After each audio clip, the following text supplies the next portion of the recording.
नमस्कार, लकडाउन डायरीमा स्वागत छ। म रुपेश श्रेष्ठ। सरकारले कोरोना भाइरसको महामारी रोकथामका लागि भन्दै लकडाउनको घोषणा गरेको 2 महिना नागिसकेको छ। तर लकडाउनको अवधि महिनौसम्म लम्बिरहँदा महामारी रोकथामको प्रयत्नमा सरकार कति सफल कति असफल। लकडाउन सुरु भएपछि सरकारको कार्य सम्पादन कहिले प्रधानमन्त्रीको स्वास्थ्यका कारण अलमलियो, कहिले सत्तारूढ दलभित्रको खिचातानीमा अल्झियो। भारतसँगको सीमा विवाद उत्कर्षमा पुग्यो। नेपाल सरकारले वास्तविक नक्सा जारी गरेर तदअनुसार संविधान संशोधनको प्रक्रियामा अघि पनि बढ्यो। बल भारतको कोर्टमा छ। संवादको ढोका सरकारले खुला गरेकै छ। तर कोरोना भाइरस संक्रमितको संख्या 600 नागिसक्दा र मानवीय क्षति समेत देखिसक्दा सरकारको आजको प्राथमिकता कता हुनुपर्ने हो?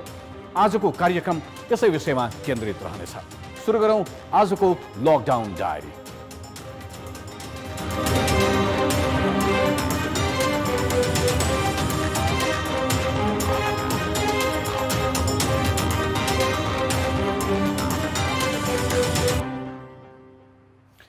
विश्वभरि नै वितण्डा मच्चाइसकेपछि बल्ल कोरोना भाइरस नेपाल प्रवेश गरेको थियो। नेपालमा सुरुवाती संक्रमण देखिँदा चीनमा महामारी करिब नियन्त्रणमा आउने क्रममा थियो भने युरोपका कैयौं देशहरू यससँग जुधिरहेका थिए। यतिन्जेल अरू देशले के गरे, कसरी गरे भनेर सिक्ने र त्यसअनुसार यो भ्रमणकारी संक्रमण विरुद्ध जुझ्न तयारी गर्ने प्रशस्त समय हामीसँग थियो। तर त्यसो भएन। तयारी पर्याप्त भएन भनिरहँदा सरकारले हठात लकडाउनको घोषणा त गर्यो, तर बाँकी तयारी देखिएन। हो, स्रोत साधनको अभाव हामीले यो बेला मात्रै झेलेको होइन।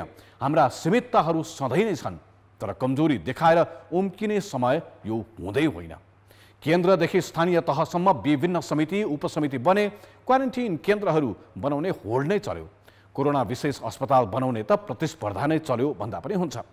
तर आजको आवश्यकता र आजको अवस्था हेर्ने हो भने न ती क्वारेन्टिनको उपादेयता पुष्टि भयो, न त त्यसरी लहरमा बनाइएका कोरोना अस्पताल नै काममा आएका छन्।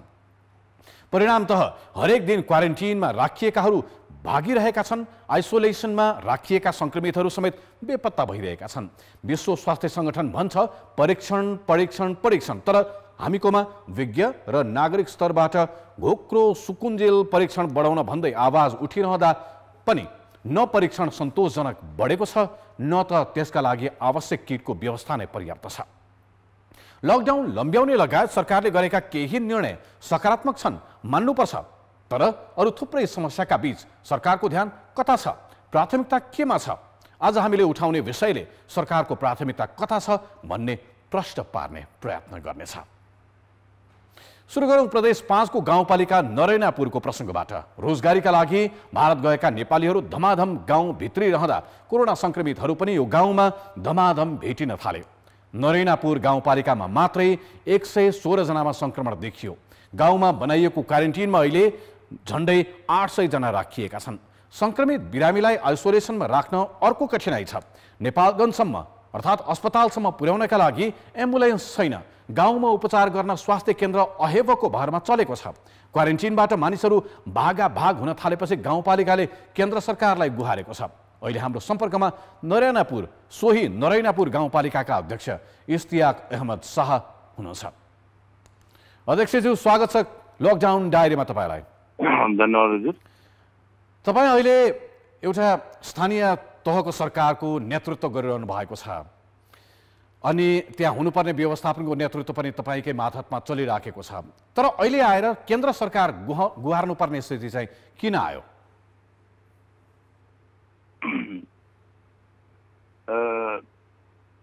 यो म 1.5 महिना अगाडि भनिरहेको थियो, क्योंकि मलाई थाहा थियो कि नरैनापुरको स्थिति कस्तो छ, यहाँ जुन बासी हाम्रो भाइहरू छ कस्तो छ।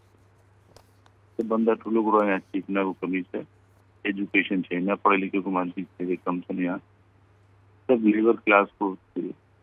त्यही कारणमा पटक पटक भनिरहेको थियो कि कमसे कम यो समयमा सरकार जाग्नुपर्छ, प्रदेशलाई जाग्नुपर्छ।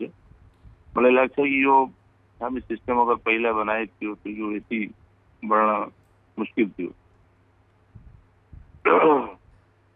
हामी जुन हुनसक्छ मैले दिन रात खटेको हामी पहिले स्टार्टिङमा हामीलाई थाहा पनि थिएन कि यति केटा आइहाल्छ। बोर्डरमा जुन बस्दै थियो, जुन बिल्कुल पुलिस एसएसबी इन्डियाको अनि यहाँ नेपालको जुन जवानको बिचमा बस्दै थियो, त्यो केटा हामीले बुझेको थियो कि 3-4 मैक्सिमम 400 केटाको अनुभव किया थियो। 3 दिनमा 800 केटा आइहाल्यो। त्यस कारण एकदम हाम्रो लागि च्यालेन्ज कुरा आयो, जो त्यो पनि निभाएको मैले जस्तै पनि। यहाँ ठाउँ पनि थिएन, स्कुल थियो उहाँसँग, स्कुलको पनि अवस्था नराम्रो थियो, लेकिन च्यालेन्ज त्यसले पनि उसलाई बनाएपछि हाम्रो भाइहरूलाई राखेँ मैले। अब यस्तो अवस्थामा तपाईँले थाहै छ कि यो जुन कोरोना हामी बिच आएको छ, यसको लागि ग्यापिङ पनि चाहियो। त्यति ठुलो जग्गा पनि थिएन, पनि प्रयास गरेको। इस्तेयाकजी, अलिकति ठुलो स्वरमा पनि बताइदिनुहोस्, अहिले तपाईँले प्रदेश सरकार र केन्द्र सरकारबाट अपेक्षा गरेको चाहिँ ठ्याक्कै के हो? अपेक्षा हामी यो राखेको थियो कि कमसेकम हाम्रो सरकार हो, कहीं न कहीं मतलब आवश्यकता सरकार बनेगा तो आवश्यक हामी चल्नै सक्दैन। बजेटको पनि अभाव थियो, यहाँको मान्छे कुरा पनि बुझिरहेको थियौँ। जस्तै यहाँ 3 दिन अगाडि तपाईँले सुन्नु होला कि क्वारेन्टिनमा बच्चाहरू जाने लाग्यो, तो यहाँ विरोधी दलले उहाँलाई भने कि तिम्रो बच्चा जान्छ, तेरो किडनी निकालिदिन्छ। अब यस्तो पनि समाजमा ब्याड एलिमेन्ट छ। हाम्रो लागि एकदम दुःखको कुरा हो यो। बवाल भयो, लकडाउनको पनि उल्लङ्घन भयो। त्यसकारण हामीलाई सेनाको परिचालन पनि चाहिन्थ्यो।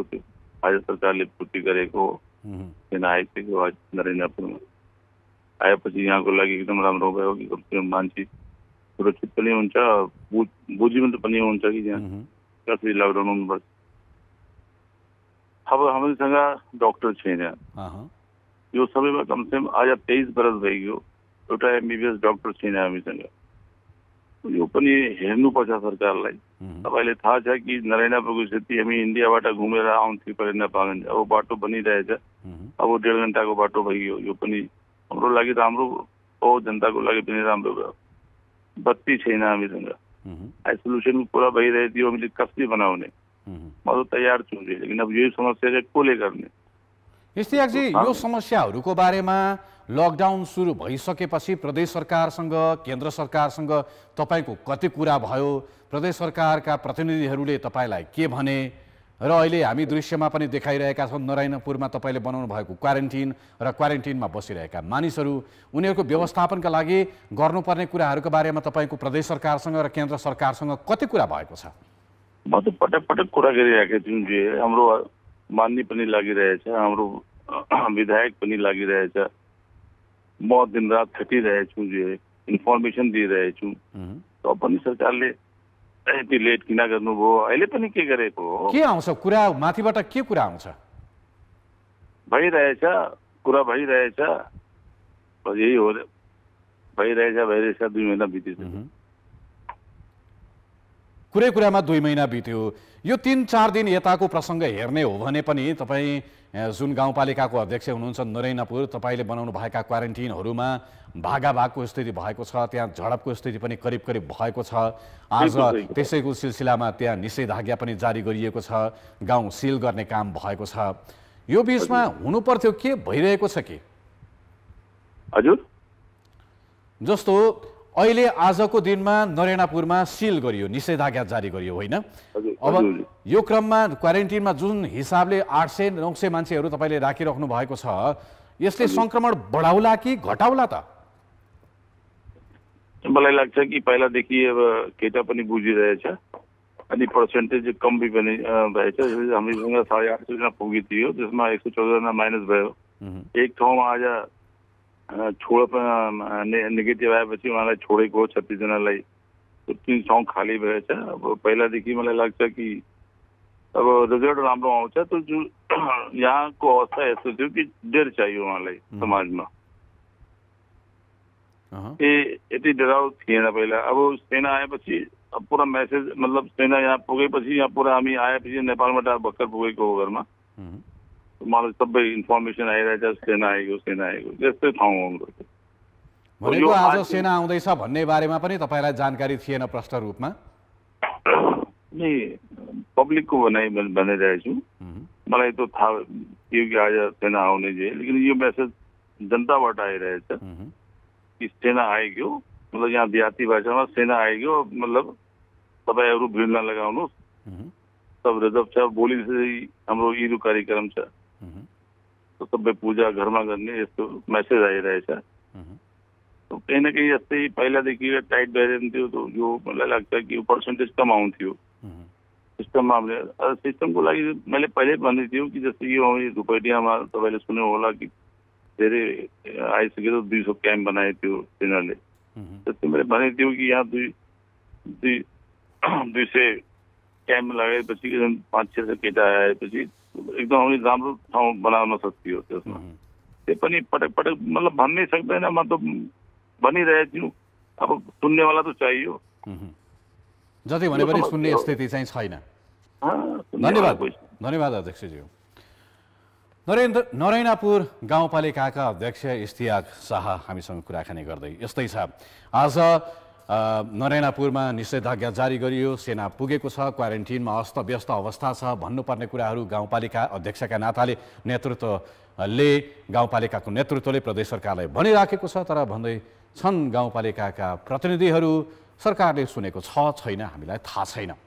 बाँके, कपिलवस्तु र रूपन्देहीका नाकामा भारतबाट आएका नेपाली नागरिकमा देखिएको संक्रमण अहिले समुदायसम्म फैलिएको स्थिति छ। नरैनापुर जस्तै प्रदेश 5 का अरू स्थानीय तहमा बनेका क्वारेन्टिनमा पनि कमजोर व्यवस्थापनका कारण त्यहाँ बसिरहेकाहरू आर्जित छन्। कतै क्वारेन्टिन स्थलहरू नै संक्रमणको मुहान्त बन्ने होइनन् भन्ने डर पैदा भएको देखिन्छ। हामीले यस्तोमा प्रदेश सरकारले के गरिरहेको छ भन्ने मुख्यमन्त्री शंकर पोखरेललाई सोधेका थियौं। मुख्यमन्त्री पोखरेल भने यी कुरा मान्न तयार छैनन्।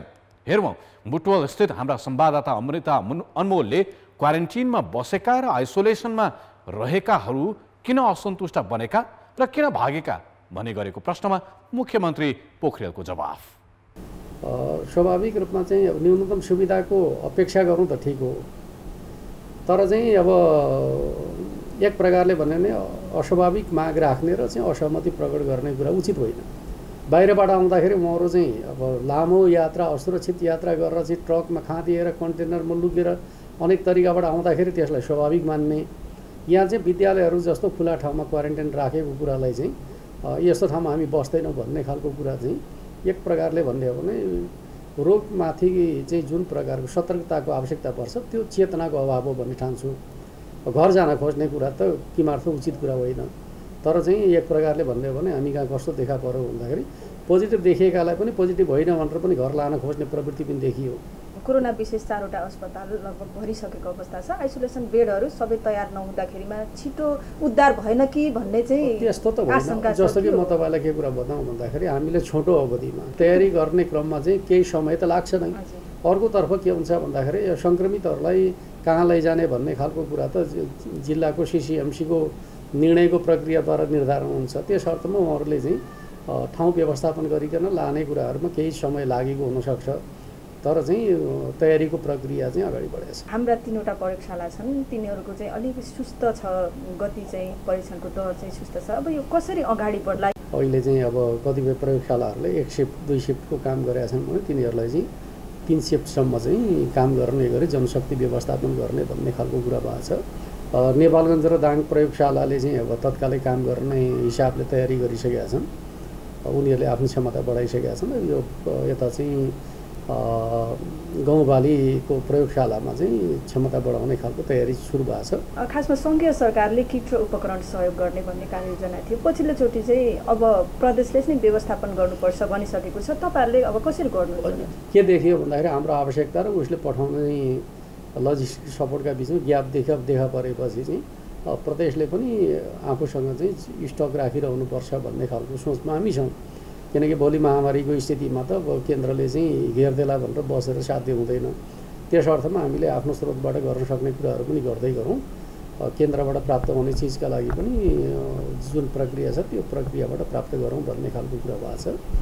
अहिलेसम्म त केन्द्रकै सहयोगबाटै हामी अगाडि बढिरहेका छौँ। खास गरी चाहिँ यो मूलतः चाहिँ यो आरडिटी र यो पिसिआरको चाहिँ बिटिएम र रिएजेन्टहरू चाहिँ केन्द्रबाटै प्राप्त भइरहेको स्थिति छ। यद्यपि केही पालिकाहरूले चाहिँ बिटिएम चाहिँ आफै पनि किन्नु भएको छ होइन।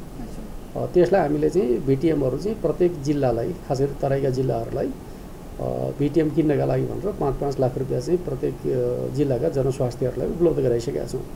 त्यसो हुँदाखेरि चाहिँ 6000 को हाराहारीमा बिटिएम चाहिँ अब जिल्लाले नै खरिद गर्न सक्ने खालको अधिकार दिएका छौँ। त्यसो हुँदाखेरि चाहिँ अब जे ग्याप छ त्यो ग्याप पूर्ति हुन्छ र चाहिँ प्रदेश सरकारले आफैले चाहिँ आफ्नो आपूर्ति केन्द्रलाई पनि केही व्यवस्था गर्नका लागि भनेका छौँ। उसले चाहिँ अलिक ठुलो पैमानामा चाहिँ स्टक प्राप्त गर्ने हिसाबले प्रयास गर्छ। भारतमा रोजगारी गर्न गएकाहरू चाहिँ अब फर्किने क्रम बढ्ला नघट्ला भन्ने आकलन छ। अहिले त हामीले तिनीहरूलाई व्यवस्थापन बाहिरबाट आउने कुरालाई टोटल नियन्त्रण गरेका छौँ र मूलत चाहिँ नाकाबाट, भन्सार नाकाबाट मात्रै प्रवेश गराउने भन्ने खालको कुरा भएको छ र मूल रूपमा 3वटा नाकामा बढी प्रेसर छ होइन। नेपालगञ्ज, त्यसपछि भैरववार चाहिँ कपिल कृष्णनगर नाकामा, यी 3वटा नाकाहरूलाई चाहिँ व्यवस्थित गर्ने खालको चाहिँ एउटा निर्देशन गइसकेको छ र त्यहाँ चाहिँ अब सम्बन्धित जिल्ला तर्फबाट चाहिँ अब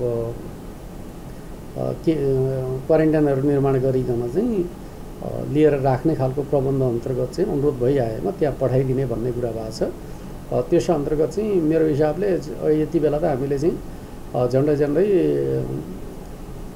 20,000 को हाराहारी चाहिँ भारतबाट आउनेहरूलाई व्यवस्थापन गरिसकेका छ। सङ्घीय सरकारले अलिक चासो देखाउनु पर्ने थियो कि किनकि पैदल मार्ग चाहिँ ठुलो भएको यो प्रदेश भयो नि त, त्यस्तो खालको केही नभए जस्तो। केन्द्र सरकारको अवस्था के थियो भन्दाखेरि उसले चाहिँ अब लकडाउनका आधारमा चाहिँ सीमा सिल गर्दाखेरि समस्या हल गर्न सकिन्छ भन्ने खालको सोचलाई अगाडि बढायो। तर सीमामा जब भारत सरकारका सुरक्षा निकायहरूले सीमामा आउनका लागि सहज ढङ्गले चाहिँ सहयोग गरे देखियो, त्यसपछि त्यो तरिका चाहिँ प्रभावकारी भएन। त्यसपछि उत्पन्न भएको समस्यालाई त हामीले व्यवस्थापन गर्नुपर्ने बाध्यता आइलाग्यो।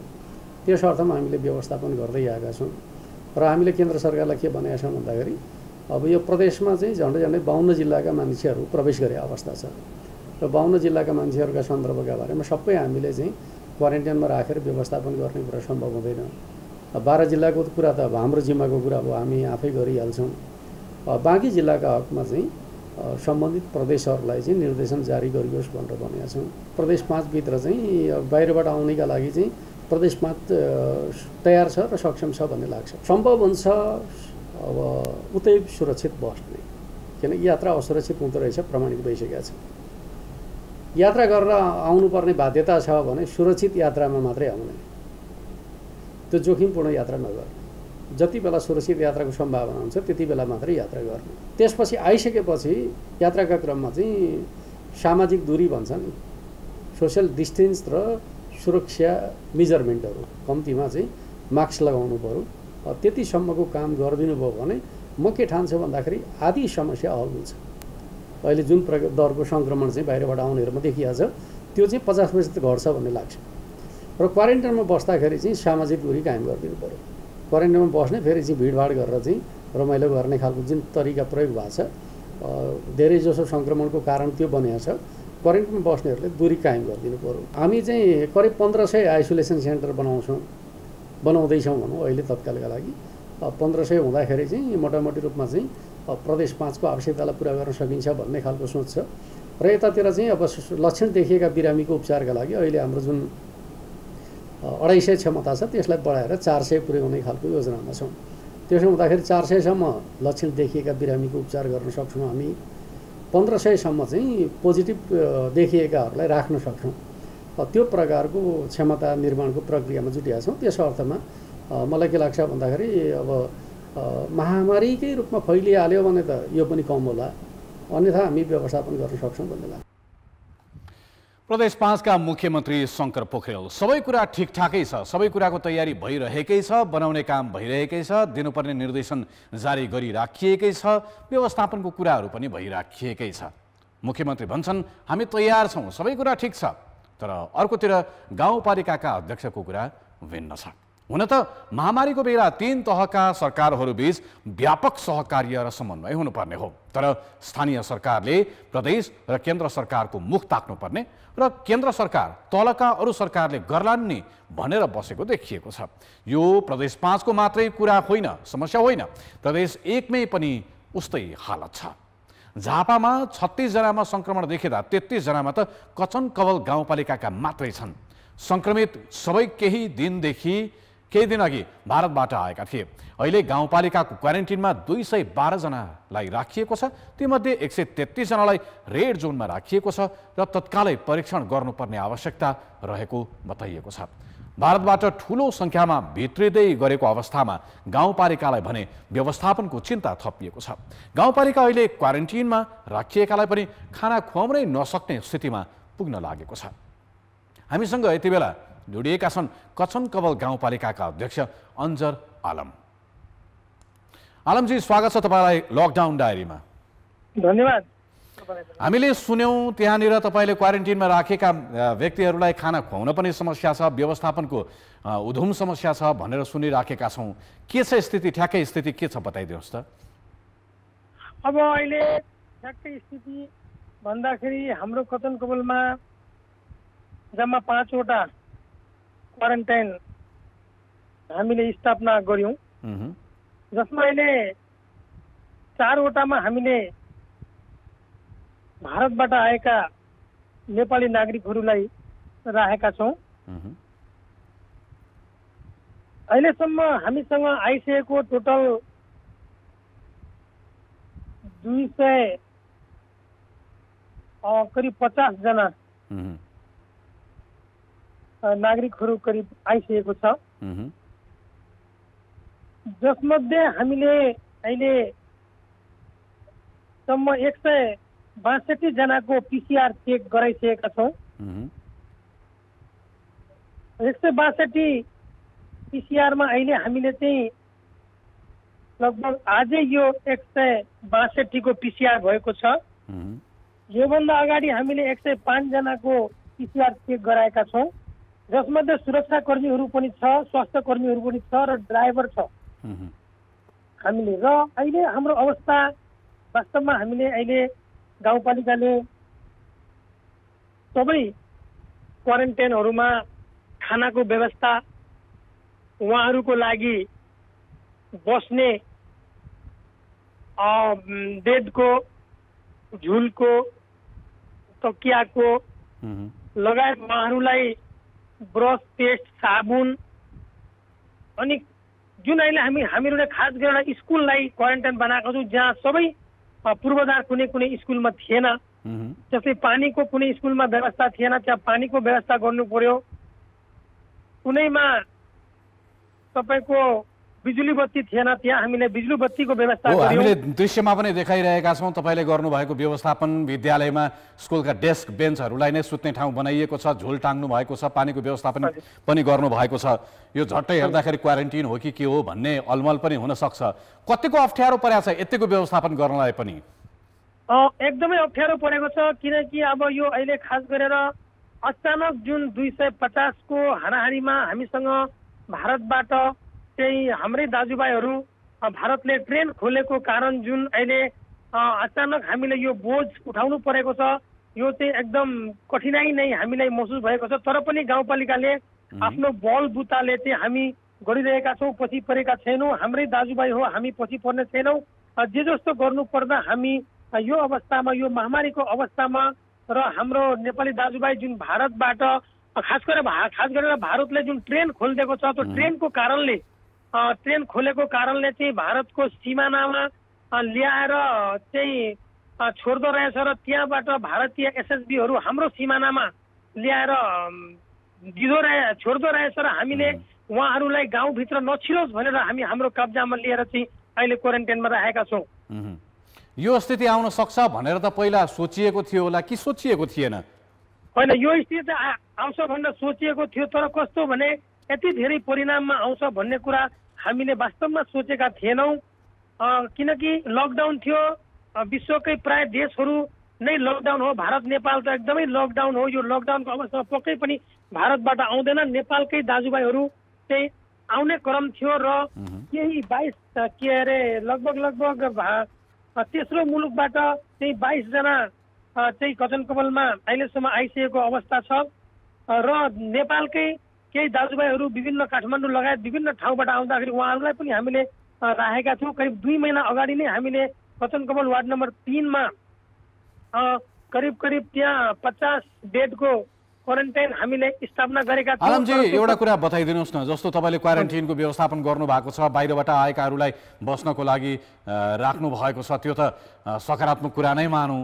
तर त्यहाँ तपाईँको गाउँपालिकामा 33-34 जना मान्छेमा सङ्क्रमण देखिसकेका छ, थप अरूमा सङ्क्रमण हुन सक्ने जोखिम पनि प्रशस्तै छ। यदि उपचारका लागि सङ्क्रमितलाई उपचार गर्नु पर्यो भने अस्पताल कति टाढा छ, लाने ल्याउने व्यवस्था कस्तो छ, यसका बारेमा तपाईँहरूले के सोचिरहनु भएको छ? अस्पताल वास्तवमा हाम्रो अहिले धेरै टाढा छ। हामीले कि धरान लानुपर्छ कि विराटनगर लानुपर्छ। धरान र विराटनगरमा पनि वेटिङमा बसाउँदो रहेछ चाहिँ तपाईँको हाम्रो पेसेन्टहरूलाई र हामी एकदमै टाढा भएको छ अहिले हाम्रो लागि। लगभग हाम्रो लागि यो व्यवस्था यदि झापामै भएको भए राम्रो हुन्थ्यो। हामीले यो कुरा बारम्बार चाहिँ प्रदेश सरकार र केन्द्र सरकारसँग उठाइरहेका छौँ कि कमसेकम झापामै चाहिँ के अरे कोभिड हस्पिटलको व्यवस्था हुनुपर्छ। र अर्को कुरा पनि छ, जस्तै अहिले भारतबाट जुन आउने क्रम छ, यो क्रम यदि अझ बढेर गयो भने तपाईँको भारतमा लाखौँ नेपालीहरू छ, यो क्रम बढेर गयो भने वास्तवमा हामीले धान्न पनि अप्ठ्यारो हुन्छ। तपाईँको गाउँपालिकाले त्यसरी अझै बढे भने अहिले त 200-300 मान्छे मात्रै प्रवेश गरेका छन्, त्योभन्दा तेब्बर बढ्ने अवस्था भयो भने गाउँपालिकाले धान्न सक्छ त? तपाईँको बजेट, तपाईँको पूर्वाधार, तपाईँको स्रोत साधन, अरू कुराहरूले भ्याउने स्थिति हुन्छ? हामीले अहिलेसम्म हामीले जम्मी कमसेकम 500 सम्म राख्ने क्षमताको हामीले प्रयास गरेका छौँ। त्योभन्दा बढेर गयो भने हाम्रो स्रोत साधन र हाम्रो यहाँ क्षमताले वास्तवमा धान्ने स्थिति चाहिँ रहँदैन। त्यसैले म चाहिँ केन्द्र र प्रदेश सरकारको ध्यान आकर्षण पनि गराउन चाहन्छु कि कमसेकम चाहिँ केन्द्र र प्रदेशको एकदमै ध्यान होस् र यो व्यवस्थापनको लागि प्रदेश केन्द्रले कमसेकम हरेक जिल्लामा अथवा संसदीय क्षेत्रमा क्वारेन्टाइनको व्यवस्था गरोस् र कमसेकम तपाईँहरूले यसरी गराउनु भएको ध्यान आकर्षण प्रदेश सरकारले, केन्द्र सरकारले कति सुन्छ? अहिलेसम्म अब क्वारेन्टाइन बनाउने सवालमा त्यस्तो खासै सहयोगहरू भइरहेको छैन। हामीले आफै अहिले मैले लगभग 2 ठाउँमा बनाइसके बनियानी कचन कमल 6 बनियानीको माध्यमिक विद्यालयमा, जहाँ अहिले हामीले 130 बेड बनाइसक्यौँ। यो हिजै कम्प्लिट भइसकेको छ र हामीले अर्को कचन कमल वार्ड नम्बर 1 मा 50 बेडको बनाइसक्यौँ। लगभग अनुमान पाउने 200 बेडको हामीले एक्स्ट्रा बनाइरहेका छौँ अहिले। र योभन्दा पनि बढ्यो भने वास्तवमा हाम्रो त्यो पूर्वाधारहरू नै छैन, जहाँ राख्ने स्थिति नै छैन। त्यसको लागि हामीले पानी, बिजुली, तपाईँको त्यहाँ शौचालय लगायतका चाहिँ सम्पूर्ण पूर्वाधारहरू तयार गर्नुपर्ने स्थिति आउँछ र हामीलाई धान्न गाह्रो हुन्छ। अहिले ठ्याक्कै प्रदेश सरकारबाट वा केन्द्र सरकारबाट यो चाहिँ तत्काल हुनुपर्छ भन्ने त्यस्तो केही छ? अहिले वास्तवमा यो क्वारेन्टाइनको विषयमा हामीलाई त्यस्तो अब चाहिँ त्यहाँबाट निर्देशनहरू चाहिँ भएको छ। त्यस्तो चाहिँ अब हामीले नै गर्दैछौँ भन्ने कुराको चाहिँ त्यस्तो जानकारी आएको छैन। तर केही समाचारहरूमा चाहिँ आएको छ कोभिड हस्पिटलै चाहिँ झापाको मेची अञ्चल अस्पताललाई बनाउने हो कि भन्ने कुरा चाहिँ चर्चामा बिचबिचमा चाहिँ आइरहेको छ, तर अहिलेसम्म बनिसकेको छैन। जबकि हाम्रो यहाँ रोगीको सङ्ख्या दिन प्रतिदिन चाहिँ पोजिटिभ भइरहेको छ। हस्, धन्यवाद। धन्यवाद तपाईँलाई पनि। कचन कमल गाउँपालिकाका अध्यक्ष अन्जर आलमसँग हामीले कुराकानी गऱ्यौँ। हामीले दृश्यमा पनि देख्यौँ क्वारेन्टाइनको व्यवस्था उहाँहरूले गरिराख्नु भएको छ, कस्तो व्यवस्थापन छ, कस्तो स्थिति छ भन्ने कुरा दृश्यमा पनि देखिन्छ र क्वारेन्टाइनमा बस्नेहरूले आफैले पनि अनुभव गरिरहेकै होलान्। सरकारले हरेक पटक सङ्कटको सामना गर्न हर तहरले तयारी गरेको दावी गर्न छोडेको छैन। तर सुदूरका सीमाबाट प्रवेश गरिरहेका नेपालीहरूको व्यवस्थापन होस् वा सङ्क्रमितको कन्ट्याक्ट ट्रेसिङ होस्, बिरामीको उपचारको व्यवस्था होस् वा क्वारेन्टाइन, हरेक पक्षमा छिद्रहरू प्रशस्तै छन्। यो सङ्कटको सामनाका लागि गर्नुपर्ने काम सरकारको प्राथमिकता परेको देखिन्छ त? यसैबारे कुराकानी गर्न हाम्रो सम्पर्कमा हुनुहुन्छ भोजराज पोखरेल। पोखरेल सरकारका विभिन्न मन्त्रालयको नेतृत्व तहमा रहेर काम गरिसकेका पूर्व प्रशासक हुन्। स्वागत गरौँ पोखरेललाई। पोखरेल सर, स्वागत छ यहाँलाई। धन्यवाद। तपाईँको स्वर सुन्न अलिक गाह्रो परिरहेछ। तपाईँले सुन्ने गरेर बोल्ने प्रयत्न गर्नेछु। सरकारले अहिले गर्नुपर्ने काम, सङ्कटको सामना गरिरहँदाखेरि जनताले सङ्कटको सामना गरिरहेका छन्, सरकारले पनि सामना गरिरहेको छ, विश्वभरले नै यो सङ्कटको सामना गरिरहेको बेलामा हुन त हामीसँग स्रोत साधन सीमितताहरू प्रशस्तै छन्। तपाईँको मूल्याङ्कन कस्तो छ? सरकार कति ठिक ठाउँमा चलिरहेको छ? 2 महिना बितिसकेका छ लकडाउनको अवधि। यो अवधिलाई मूल्याङ्कन गर्दाखेरि सरकार कहाँनिर छ? पहिलो कुरा त यो कल्पना गरेको भन्दा बाहिरको सङ्कट आयो, कसैले पनि अन्दाज गरेका थिएन। त्यसैले सुरुका दिनमा केही अलमल हुनु स्वाभाविकै नै हो। र एउटा जब अलिकति समस्याको गाम्भीर्यता बुझ्नु थालेपछि सरकारले तत्कालै यो जुन लकडाउनको अवस्था सृजना गर्यो अथवा लकडाउनको निर्णय गर्यो, त्यो एउटा राम्रो निर्णय गर्यो, जसले गर्दाखेरि बचाउनुलाई चाहिँ ठुलो चाहिँ एउटा मौका मिल्यो। अब अर्को हिसाबले चाहिँ सरकारले आफ्नो साधन स्रोत क्षमताले भ्याएसम्म गर्छु भनेको छ, रातदिन उहाँहरू लाग्नु भएको छ। कति गाह्रो हुन्छ यो कुरा गर्न, आफ्नो ठाउँमा छ। उहाँहरूको मेहनतको लागि म उहाँहरूलाई धन्यवाद पनि दिन्छु। तर केही पक्षहरू चाहिँ अलिकति त्यो जुन हिसाबले सम्बोधन हुनु पर्थ्यो त्यो हुन चुक्यो कि जस्तो मलाई लागेको छ। चुकेको पाटोको कुराहरू गर्दाखेरि चाहिँ एउटा चाहिँ यो समस्या अरू देशले कुनै रूपले भोगिसकेको हामीले देखिसकेका थियौँ। हामी अलि पछाडि हाम्रोमा आएको हो।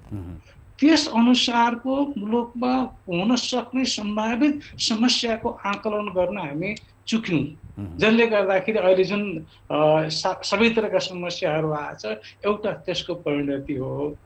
दोस्रो कुरा चाहिँ सरकारले भइरहेका हाम्रो भनौँ यो मुलुकमा यही किसिमका नभए पनि विभिन्न किसिमका विपदहरू वर्षौँदेखि नै हामीले भोग्दै आएका छौँ। त्यसलाई व्यवस्थापन गर्न हामीले संरचना बनाएका छौँ, कानुन बनाएका छौँ, एउटा व्यवस्था थियो। ती भइरहेका संरचनाहरूको व्यवस्थाबाट भन्दा अलग हिसाबले व्यवस्थापन गर्नपट्टि लाग्दाखेरि त्यहाँनिर एउटा चुकेको जस्तो मलाई चाहिँ अनुभव भइरहेछ। दोस्रो कुरा। तेस्रो कुरो, यो क्राइसिसको लागि चाहिँ जस्तो खालको क्राइसिस छ त्यही खालको टुल्स चाहिन्छ त्यसलाई व्यवस्थापन गर्नको निमित्त।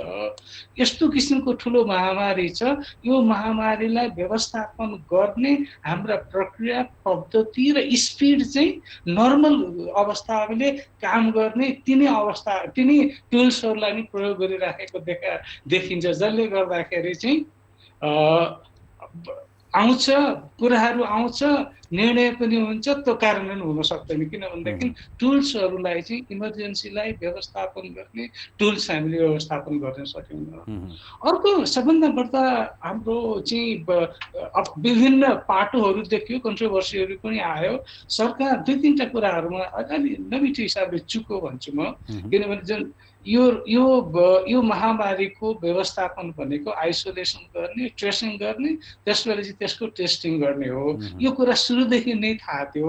त्यसको लागि चाहिने किसिमको व्यवस्थापन गर्न, त्यसलाई चाहिने साधन स्रोत र क्षमता विकास गर्नको निमित्त हाम्रो भइरहेको क्षमताहरूलाई नै परिचालन गर्नलाई र साधनहरू झिकाउनको निमित्त चाहिँ गाह्रो पर्यो। जस्तो अहिले पनि सुनिराखेका छ, मान्छेहरू आइराखेका छ, हजारौँ बसिराखेका छ। किटहरू नभएको कारणले गर्दाखेरि परीक्षण गरेर आफ्नो ठाउँमा पठाउन नसकेको कारणले त्यही नै केन्द्र नै त्यो महामारीको चाहिँ केन्द्र हुन्छ कि सबैतिर सर्छ कि सबैलाई सर्छ कि भन्ने डर भइरहेको छ। अर्को एउटा पाटो चाहिँ हामी चुकेको चाहिँ म कहाँ देख्छु भनेदेखि मुलुक चुकेको भन्छु म।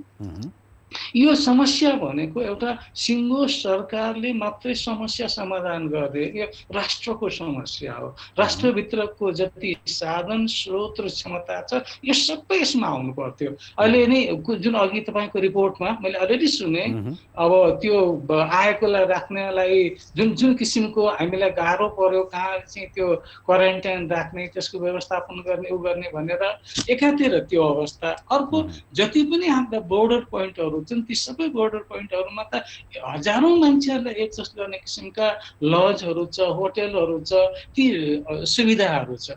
ती राष्ट्रलाई अप्ठ्यारो परेको बेलामा त्यस्ता साधन, त्यस्ता स्रोत, त्यस्ता क्षमतालाई चाहिँ एउटा सेयर्ड रेस्पोन्सिबिलिटीको रूपले चाहिँ व्यवस्थापन गर्न सक्नु पर्थ्यो।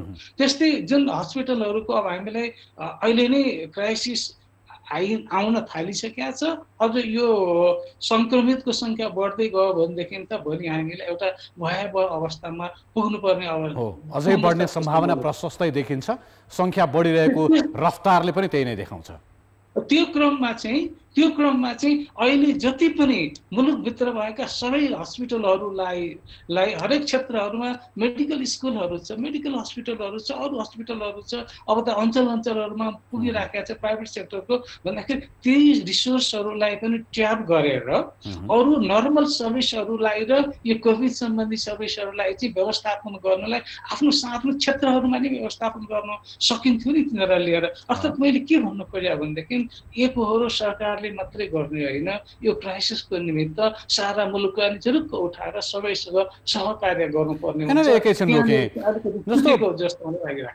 60 दिन भयो लकडाउन चलेको। यो 60 दिनमा गर्ने हो भने थुप्रै कुराहरू गर्न सकिन्थ्यो। तपाईँले भन्नुभयो जस्तै धेरै कुराहरूमा चुक्यो सरकार, वा तपाईँकै भाषामा भन्ने हो भने मुलुक चुक्यो भनेर बुझौँ।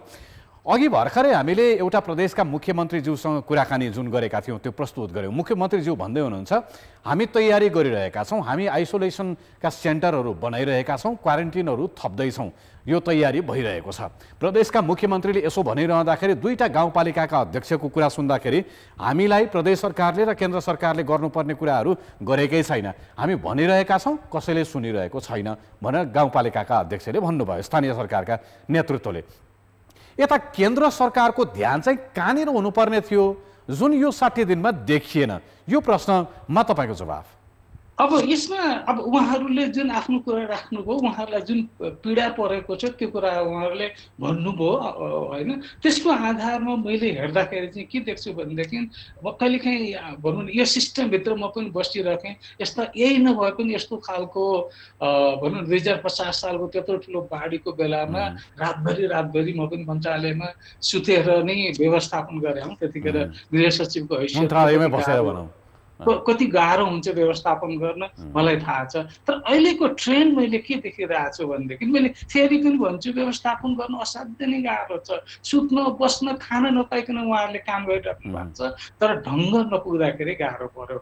एउटा प्रवृत्ति के देखियो भन्दाखेरि यो चाहिँ निर्देशनमुखी भयो। उसलाई निर्देशन दिने, उसलाई निर्देशन दिने, निर्देशन होइन एक्सन चाहिन्छ।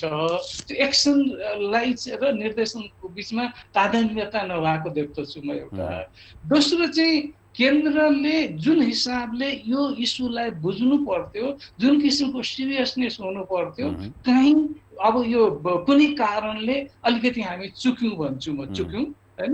त्यसले गर्दाखेरि केन्द्रमा अहिले दिउँसो म सुनिरहेको थिएँ एउटा न्युजमा, अहिले यो जुन यही कोभिडको नाउँमा खोलेको खातामा अरबौं रुपियाँ बसिराखेको छ, तर त्यसको व्यवस्थापन कसरी गर्ने भनेर स्पष्ट नहुँदाखेरि लोकल लेभलमा चाहिँ साधन स्रोत नपुगिरहेको अवस्था छ। यस्तो खालको सङ्कट, यस्तो खालको विपदका बेलामा अरू कुरा सारा कुराहरू छोडेर यसैमा अर्जुन दृष्टि लगाएर काम गर्नुपर्ने बेलामा कहिले सरकार गिराउने हो कि सत्ताको खेलमा, कुर्सीको खेलमा लाग्ने, सत्तारूढ दलभित्रै अनेक खिचातानी हुने, त्यसले अलमल हुने, अनि विभिन्न अरू राजनैतिक क्रिया प्रतिक्रियाहरूतर्फ लाग्ने। तर गर्नुपर्ने काममा चाहिँ किन सरकार यसरी चुक्छ?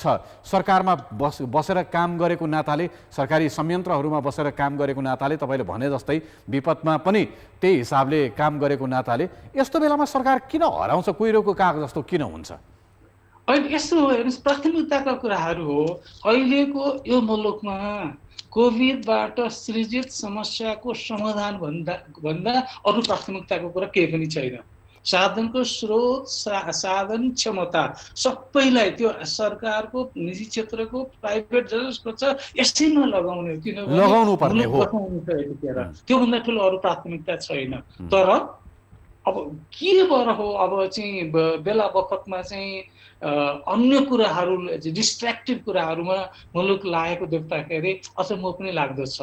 किनभने यसले गर्दाखेरि चाहिँ सरकारको आफ्नै क्रेडिबिलिटीको प्रश्न, अहिलेको मात्र यसबाट भोलि सृजना हुन सक्ने समस्याको जुन गम्भीर्यता छ त्यो गम्भीर्यताप्रतिको चाहिँ अलिकति संवेदनशीलता र त्यसको प्राथमिकतामा नपरेको हो कि भन्ने कहिलेकाहीँ त्यो लाग्दछ। उहाँहरूले भलै सारा प्रयास गरेको देखे पनि। अर्को त मैले भन्नुपर्छ, हेर्नुहोस् है, यतिखेर भनौँ न राष्ट्र प्रमुख, सरकार प्रमुखको असाध्यै नै ठुलो भूमिका हुन्छ हैन। अब यो उहाँको दोष छैन, नियतिले भनौँ न उहाँले सकि नसकी बिरामी भएर पनि प्रयास गरिराख्नु भएको छ। तर त्यो कुर्सीमा बस्ने व्यक्तिको त अहिले त 24 आवरको ड्युटी मुलुकले खोज्दछ। किनभने त्यो पोइन्ट नै त्यही हो कि त्यो पोइन्टबाट निर्णय नभइकन अरू जतिसुकै सिस्टम, इन्स्टिट्युसन बनाइदिए पनि हाम्रो पद्धतिमा कसैले पनि काम गर्दैन। हरेक कुरा उहाँसँग ठोकिएर, उहाँसँग अनुमति, सहमति लिएर मात्रै नै सबैले गर्न खोज्छ। किनभने त्यसको अर्थ के हाम्रो सिस्टम एउटा व्यक्तिबाट गाइडेड हुन्छ, जसका कारण व्यक्ति सक्रिय नहुँदाखेरि सिस्टम सक्रिय हुन नसक्ने, प्रणाली सक्रिय हुन नसक्ने अवस्थामा हाम्रो प्रणाली हो। यो प्रणाली भन्दा पनि के हो भने रिस्क बियरिङ क्यापासिटी एकदम कम छ मुलुकमा। अहिलेका जिम्मेवारी लिनेहरूले, जस्तो अहिले लोकल लेभलका कुराहरू भनौँ अथवा प्रदेश स्तरका कुराहरू अथवा केन्द्रमा मन्त्रालय स्तरका कुराहरूमा त कतिपय कुराहरूमा यदि आफू चोखो, ट्रान्सपरेन्ट भएर अलिकति पनि तलमाथि नगरिकनको अवस्थामा मुलुकलाई अगाडि राखेर, समस्यालाई अगाडि राखेर आँट त गर्न सक्नुपर्ने हुन्छ नि। तर आँट छैन, किनभनेदेखि विभिन्न फ्याक्टरहरूले चाहिँ आँट कमजोर बनाइदिएको छ, निर्णय गर्ने क्षमता। अनि जसले पनि के गर्छ भने माथिको मुख ताक्ने चाहिँ एक किसिमको जुन एउटा परिस्थिति छ, त्यो पनि हाम्रो प्रणालीगत होइन कि त्यो मानसिकता छ। त्यो मानसिकता पनि अहिले मैले चाहिँ यो ब्यारियरको रूपमा देखिराखेको छु। र मैले झट्ट हेर्दाखेरि मैले भने नि असाध्यै प्रयास भएको छ, तर प्रयास हुँदाहुँदै पनि यो हिसाबले कस्तो मनोविज्ञान बढ्यो जस्तो देखिरहेको छ भने लकडाउन बढाइदिउँ भइहाल्छ नि, लकडाउनले समस्या समाधान गर्छ भन्ने किसिमको चाहिँ एउटा दृष्टिकोण बन्दै गयो कि जस्तो डर लागिराखेको छ। लकडाउन तत्कालीन परिस्थितिको व्यवस्थापन गर्नलाई सहज पार्नको निमित्त गरिने क्षणिक हो, यो समस्याको दीर्घकालीन समाधान होइन। म उहाँहरूलाई चाहिँ अहिले तपाईँकै मार्फत एउटा के आग्रह गर्दछु भनेदेखि कमसे कम अब यो मुलुकले लकडाउनलाई कसरी खोल्छ भन्ने एउटा रोड म्याप, मार्गचित्र ल्याइदिनु पर्यो। एकैछिन यसैमा अलिकति म तपाईँसँग खोतल्न चाहन्छु।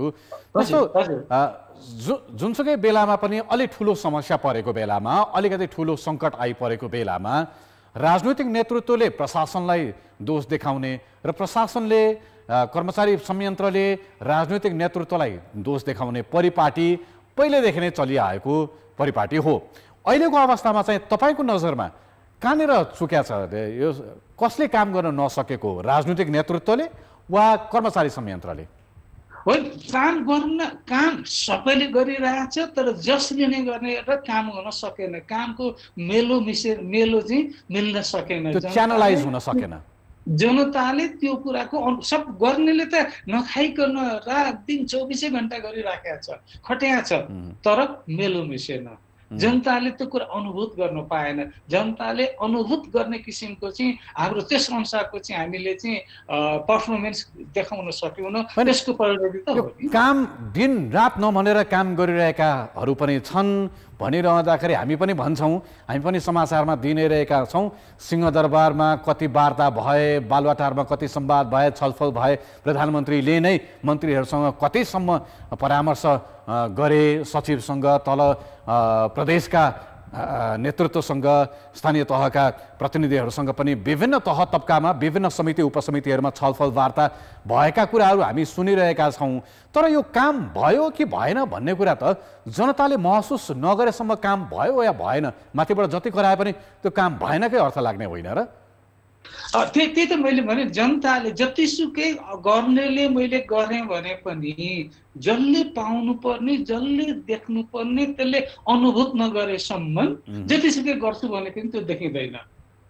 त्यो दृष्टिकोण त्यसले गर्दाखेरि म कहाँ देखिरहेको छु भनेदेखि केन्द्रले क्लियरली चाहिँ एउटा चाहिँ कट अफ पोइन्ट कसले के कति गर्ने कसरी गर्ने कति समयभित्र गरिसक्नु पर्ने कुन क्वालिटीको गर्नुपर्ने त्यस्तो खालको कुराहरूलाई चाहिँ निर्णयकर्ताहरूले टाइमली त्यो गरिदिँदाखेरि र त्यसअनुसार अरूले जहाँ जहाँ जुन तत्त्व लेभलबाट गर्ने गर्यो गरेन मोनिटरिङको एउटा स्ट्रङ मेकानिजम सुरुमा नै व्यवस्थापन गर्नु पर्थ्यो।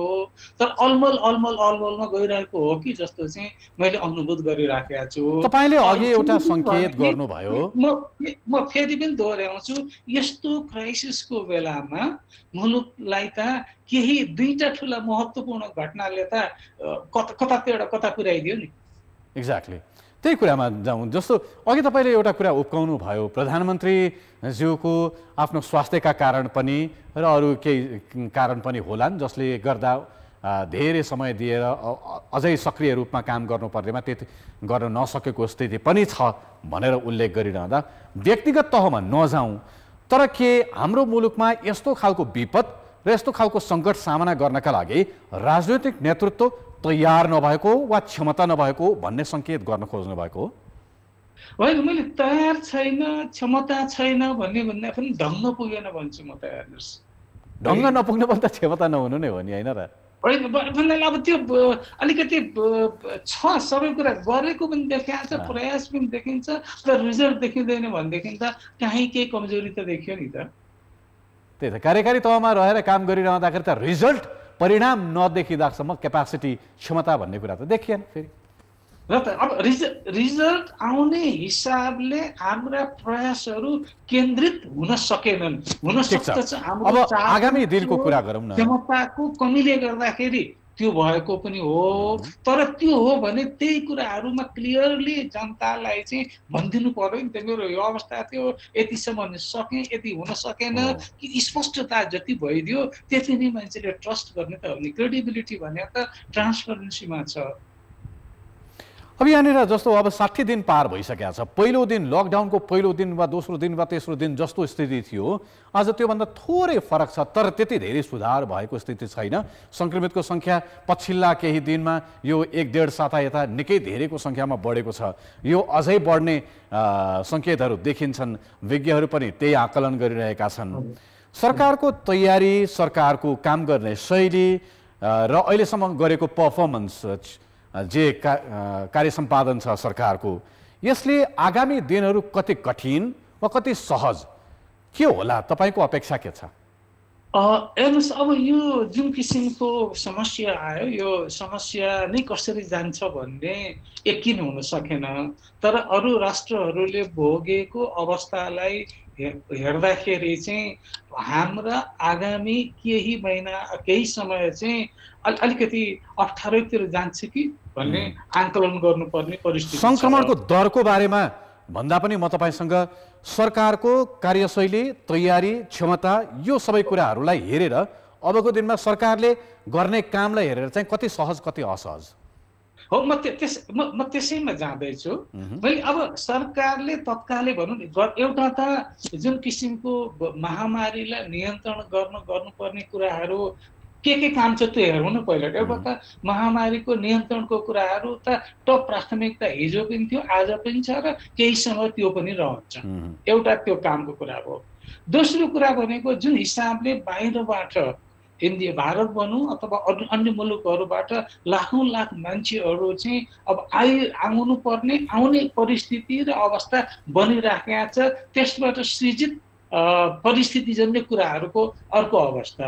तेस्रो कुरा भनेको अहिलेको हाम्रो यो कोभिडभन्दा अगाडिका जुन किसिमका पोलिसीहरू थियो, हाम्रो योजनाहरू थियो, ती सबै कुराहरूलाई कोभिडलाई दृष्टिगत गरेर पुरा हामीले चाहिँ रिभिजिट गरेर रिभ्याम गर्नुपर्नेछ। अब नयाँ किसिमको नीति चाहिएको छ, नयाँ किसिमका संरचनाहरू चाहिएको छ र त्यो भइरहेका संरचनाहरूलाई अब आउने समस्यालाई चाहिँ सम्बोधन गर्ने गरेर चाहिँ त्यसलाई रिट्युनिङ गर्नुपर्ने अवस्था छ।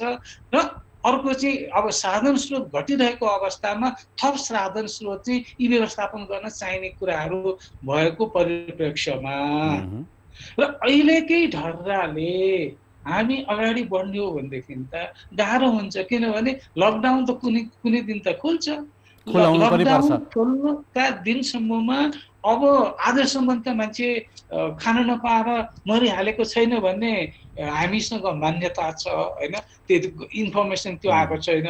तर यो टाइम भनेको नेपालको यो जेठ र असार भनेको चाहिँ एकदम अनिकाल लाग्ने बेला हो नर्मल टाइममा पनि। अहिले सप्लाई चाहिँ सिस्टम बन्द भइरहेको अवस्था छ।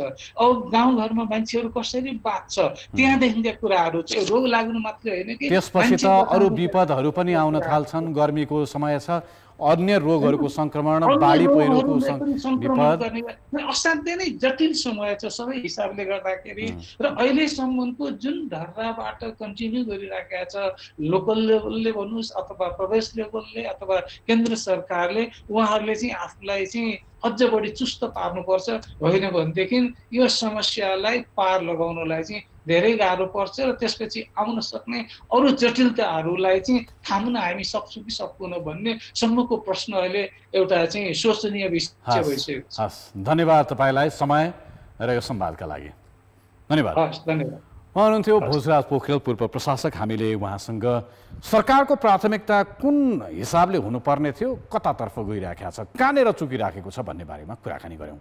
हामीले सरकारको आलोचना होइन, सरकारका कमजोरीहरू औल्याउने हो ताकि सुधार गर्नुपर्ने र सुधार गर्न सकिने यदि छन् भने ठाउँमा यथोचित समयमा सुधार गर्न सकियोस्। लकडाउन सुरु हुने अघिल्लो दिन एकजना मन्त्रीले हामीसँगको कुराकानीमा भनेका थिए अब हरेक नागरिकको सुरक्षाको जिम्मा सरकारको हुनेछ।